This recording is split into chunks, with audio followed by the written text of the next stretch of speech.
Hello and welcome to Changfied, your trusted source for news from South Sudan and the region.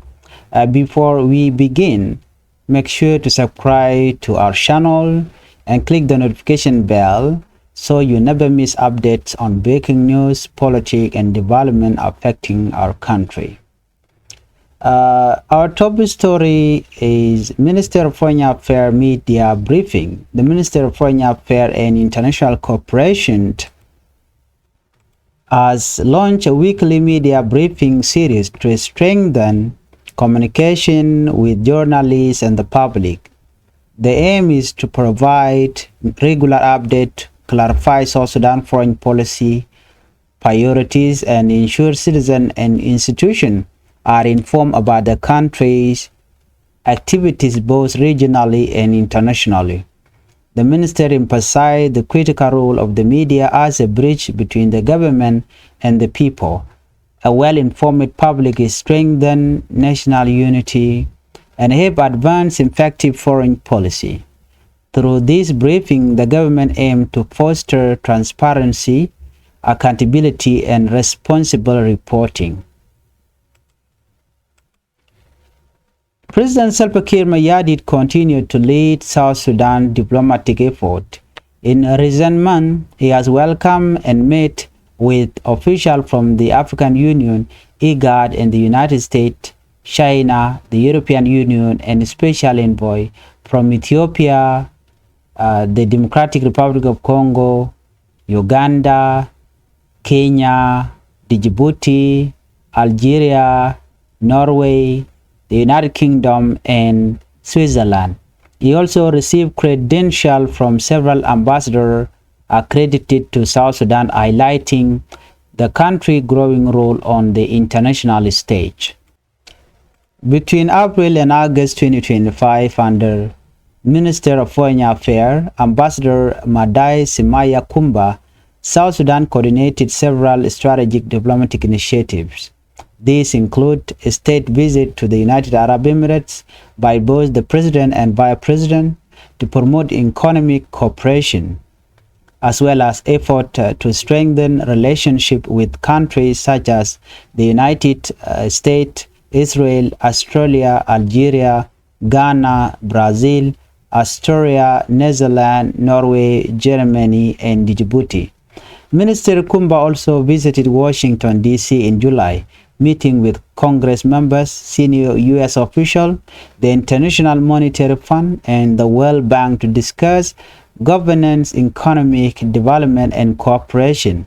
From July to August, the Minister Kumba traveled to Israel to explore partnership in agriculture, infrastructure, and energy, health, and capacity building. A reciprocal visit from Israel Deputy Foreign Minister Sharon Aske led to the signing of a memorandum of understanding between the two countries. Through this effort, South Sudan continued to demonstrate a proactive and constructive approach to diplomacy, promoting peace, cooperation, and sustainable development in the region and beyond.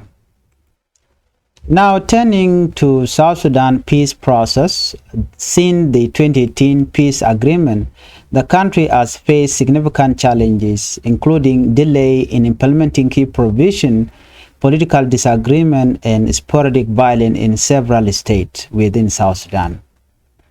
Despite these challenges, there have been some positive steps. The government and opposition group have worked to form transitional institutions, hold dialogue, and coordinate security arrangement. In some regions, local communities have seen a reduction in army clashes and humanitarian access has improved slightly. However, the peace process remains fragile. Disagreement over power sharing, security sector reform, and resource distribution continue to strain the agreement. Analysts say that while some areas are experiencing relative calm, other parts of South Sudan still face tension and sporadic outbreak of violence. Since the outsiders of Dr. Machar, the country is facing too many challenges. The international community, including the United Nations, IGAD, and donor countries, has emphasized the need for South Sudanese leaders to fully implement the 2018 peace agreement. Their continued support focuses on mediation, monitoring, and assisting with development programs to stabilize the country. Citizens across South Sudan are hopeful but cautious. Many communities continue to seek peace, security, and development, recognizing that political stability is essential for economic recovery and social cohesion. Experts suggest that lasting peace will require inclusive dialogue, compromise, and accountability from all parties. So, while the 2018 peace agreement has faced setback, there are signs of gradual improvement and ongoing effort from the government, opposition group, and international partners aimed to restore confidence, strengthen institutions, and maintain security across the country. But there are so many challenges these days, and these are caused by the arrest of Dr. Machar and other opposition officials who are still now in Blue House. In recent weeks, clash have been reported in Western Equatoria and Upper Nile State, highlighting ongoing security challenge in South Sudan. In Western Equatoria, tension between local army group and government forces have led to displacement of civilians and temporary disruption to trade and daily life. Local authorities are calling for calm and urging communities to avoid retaliation to prevent escalation. In Upper Nile, reports indicate that a skirmish between army youth group and security forces have intensified in several counties. While exact casualty numbers remain unclear, local sources confirm loss and injuries on both sides, and some communities have been forced to seek shelter in safer areas since the outbreak of the conflict. Humanitarian agencies continue to monitor the situation and provide the assistance to displaced families. Well, this incident underscored the urgent need for peaceful conflict resolution, community dialogue, and continued implementation of security arrangements under the peace agreement. Analysts warn that without focused attention from both the government and local leaders, these clashes could undermine the fragile progress of South Sudan peace process. Communities are calling for inclusive talk and strong mechanism to prevent future violence, emphasizing that sustainable peace requires cooperation at both local and national level. Another key development affecting South Sudan is stability is the house arrest of by President Dr. Riek Machar. His detention has created tension among political factions and raised concern about the pace of implementing the peace agreement. Many analysts argue that Machar house arrest has a slow dialogue between the government and opposition group, leaving some provision of the peace agreement unfulfilled. In several regions, communities loyal to Dr. Machar have expressed frustration and insecurity, fearing that political disagreement may escalate into local violence. At the same time, international partners have called for his release and return to open dialogue, emphasizing that lasting peace requires inclusion of all major political actors. The situation highlights the fragility of the South Sudan political environment and the urgent need for compromise and trust building between the leaders.